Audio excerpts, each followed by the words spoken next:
In Matthew 28, Jesus gives his disciples what we call the Great Commission. All authority in heaven and on earth has been given to me.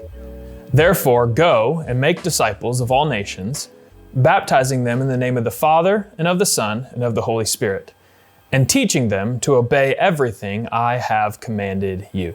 This mission is the same one that has been given to us today, and it's a mission that can only be accomplished through multiplication. Multiplication is how Jesus accomplished his mission on the earth. While he did spend time teaching the crowds, the majority of his time was spent investing in 12 guys called the disciples. Those few invested in a few, who invested in a few, and the result is what we call the church today. So, multiplication is how we accomplish God's mission of making disciples. In small groups, this doesn't mean splitting, but growth. It creates more space for people to come to know Jesus and grow in Him, and it creates more opportunities for others to step into their calling as leaders. One person can't reach the world, and one group can't create community for everyone. But one group that starts another group, that starts another group, that's kingdom expansion. Multiplication can feel intimidating, but it's actually quite simple, and it can be done in 5 easy steps. First, I do, you watch. This is where you, as a current lead, identify someone who can co-lead with you. They learn how to lead a group, how to care for people, and how to love others well by the example you set.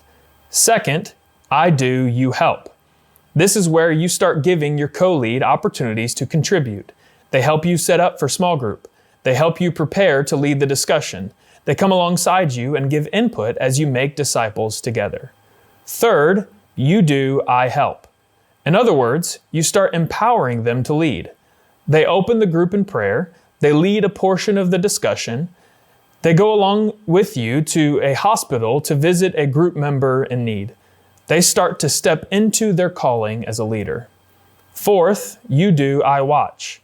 In this step, you are finally realizing your mission as a leader.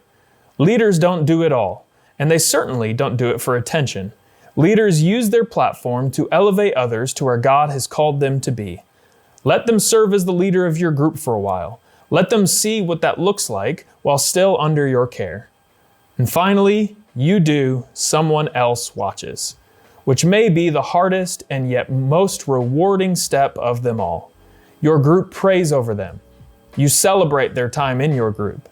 You honor the vision that God has put on their heart for what comes next, and you bless them as they step into their season leading a small group of their own. The mission is to make disciples who make disciples who make disciples. That's how more people who are far from God can come to know Him, and how those who know Him can grow in Him. That's multiplication.